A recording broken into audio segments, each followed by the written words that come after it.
Jokowi memburu harta para koruptor sampai ke Swiss. Memang ini sudah ditandatangani oleh semua negara di dunia. Ini tinggal antar negaranya aja teknisannya ditandatangani, dan itu nanti ya menyebabkan semuanya transparan, menyebabkan semuanya terbuka. Kita tahu siapa yang punya duit di Swiss. Karena memang inilah keterbukaan yang sudah kita tandai bersama-sama.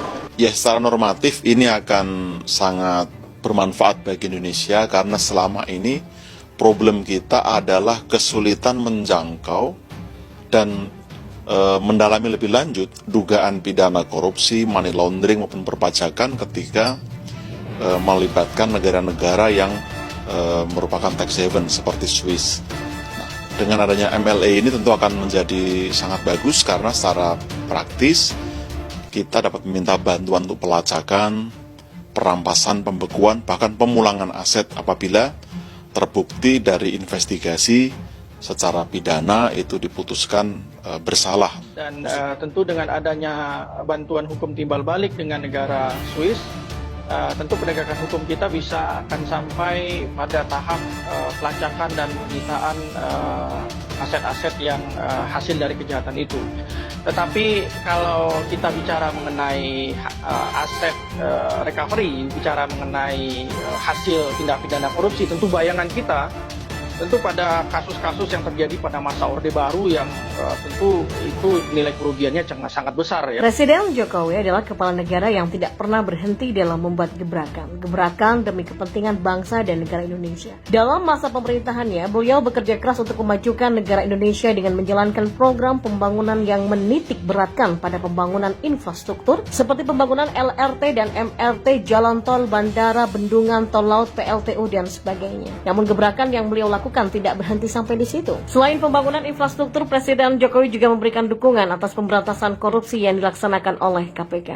Sebagai contoh nih, adanya operasi tangkap tangan terhadap kepala daerah atau mantan kepala daerah yang terlibat dalam korupsi APBD saat mereka menjabat di pemerintah daerah atau pemerintah provinsi. Nah, selain menggalakkan pemberantasan korupsi di dalam negeri, Presiden Jokowi juga memburu harta para koruptor yang disimpan di bank-bank di luar negeri seperti di Swiss. Yang sudah menjadi rahasia umum bahwa para koruptor menyimpan banyak aset mereka di luar negeri agar harta hasil korupsi mereka tidak dapat dijamah dan disita oleh aparat penegak hukum dari Indonesia. Namun angin segar perubahan telah melanda di Indonesia. Menurut harian Kompas, saat ini pemerintah Indonesia telah melakukan terobosan dalam hal pemberantasan korupsi dengan mengadakan perjanjian bantuan hukum timbal balik dengan pemerintah Swiss setelah melalui perundingan di Bali pada tahun 2015 dan di Swiss pada tahun 2017. Perjanjian MLA ini merupakan langkah cerdas yang akan mampu mengembalikan uang tersebut ke kas negara yang dilarikan oleh orang-orang yang tidak bertanggung jawab ke luar negeri. Kementerian Keuangan Republik Indonesia menyebutkan jumlah dana sekitar 11.000 triliun rupiah uang dari Indonesia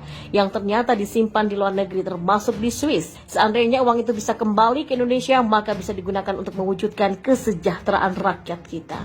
Maka langkah ini harus kita dukung demi kepentingan bangsa dan negara. Dengan jumlah uang yang diperkirakan sekitar 11.000 triliun itu, maka dana ini dapat dipakai untuk membuat kawasan industri di daerah-daerah di Indonesia. Adanya kawasan industri dapat menyerap tenaga kerja lokal sehingga dapat menggerakkan perekonomian daerah yang menguntungkan bagi masyarakat di sekitarnya.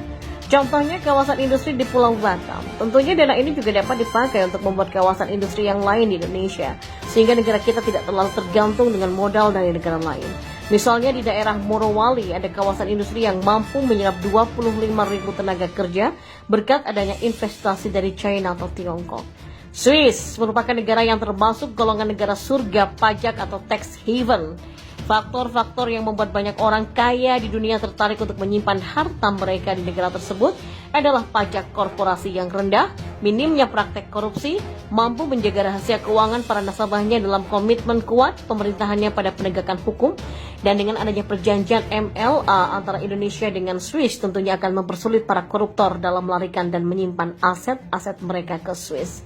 Hal ini bisa membuat mereka ketakutan karena ruang lingkup mereka dalam membawa kabur uang mereka menjadi lebih sempit nantinya. Menurut Duta Besar RI untuk Swiss Mulyaman D. Haddad, penandatanganan mutual legal assistance ini sudah sejalan dengan nawacita dan arahan dari Presiden Joko Widodo menyangkut bentuk kerjasama hukum untuk pemberantasan korupsi dan pengembalian aset korupsi. Hal